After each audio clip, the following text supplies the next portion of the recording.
why do I still need 2 procedures every year for the semi-permanent makeup instead of just a top-up? It is costly and I don't understand why I need it.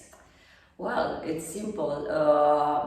The pigmented fades in the whole year, is it? So when we see each other again, it will need again new measurements, new color, and maybe you would like to change a bit the shape, or your goals are different than last year. So every first procedure needs a top up. There are cases when every year, after a year, I'm doing the first procedure, so the customer no need the second one. But I can't promise that. That is depend of the type of skin, and depend of her goals, of course.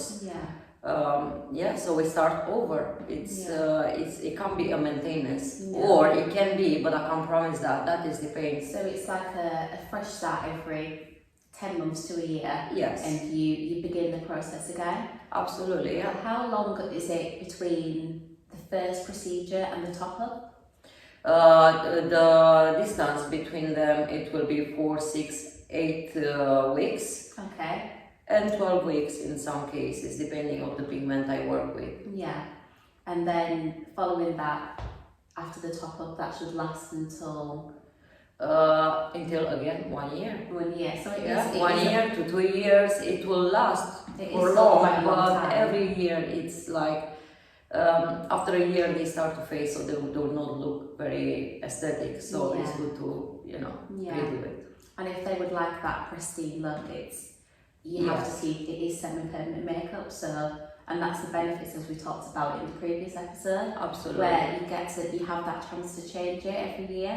If your face changes or you decide that you'd like a different shade, it's good to be able to have that opportunity. So it might be that it costs a little bit more, but you'd be paying that much. It doesn't cost anything more. It costs again like the first procedure, the first time you did it. So it's nothing more. This is it. It's like when you are going to do your hair. You dye your hair, then you go to maintenance. With a bit of color, like whatever you do, you have to maintain it.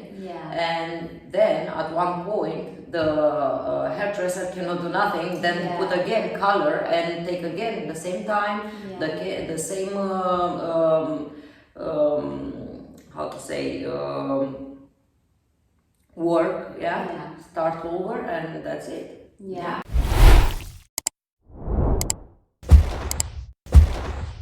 She will respond. So another one. I noticed that on social media that eyebrows look quite dark. Why is that? And will mine be the same? Exactly what I said earlier.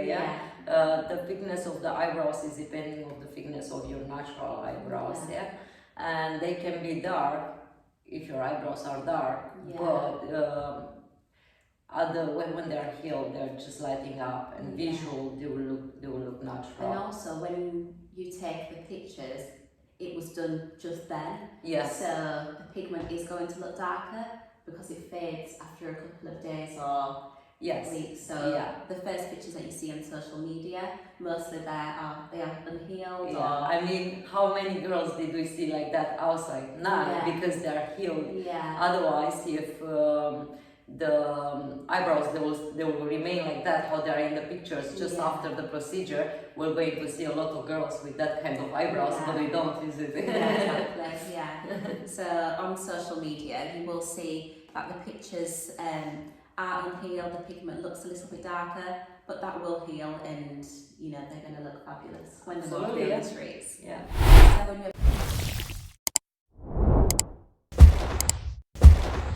If I prefer the brown colour for my eyebrows, why is it that I can't have it?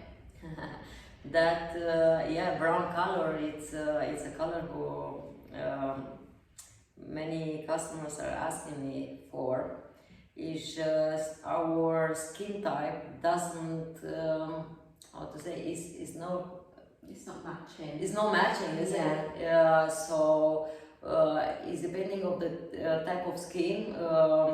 hair colour, I assume, as well. And and we have to be really careful what we use. If we use it's like a magnet, plus with plus, they will not touch each other, is it? Yeah. Like that is if you have a warm color skin, Yeah.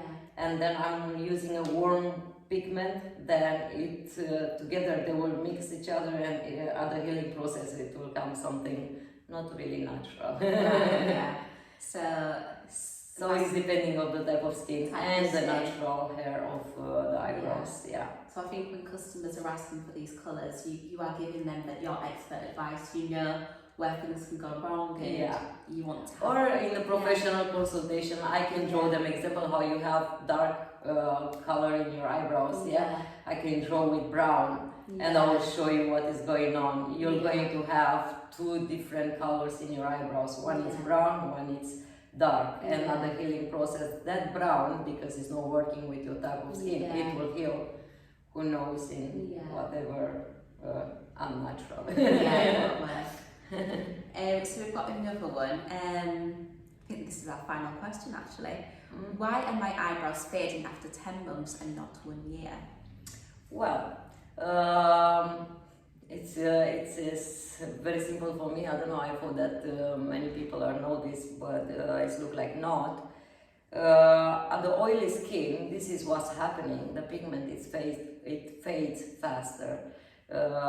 So it's a process what I can't help it. This is about who we are, and we have to accept this. I mean, 10 months, 12 months, it's like, it's depending on the type of skin. I have customers where they have a micropigmentation still after 3 years. That is the skin. Is it? Some people can carry the pigment for a long time. Others, maybe if you've got oily skin, it may fade a little bit quicker. But that's nothing that you can control. That's why I recommend that for oily skin, make a facial treatment before. And it will not. I can't promise that after facial treatment your micropigmentation will stay longer, but will help.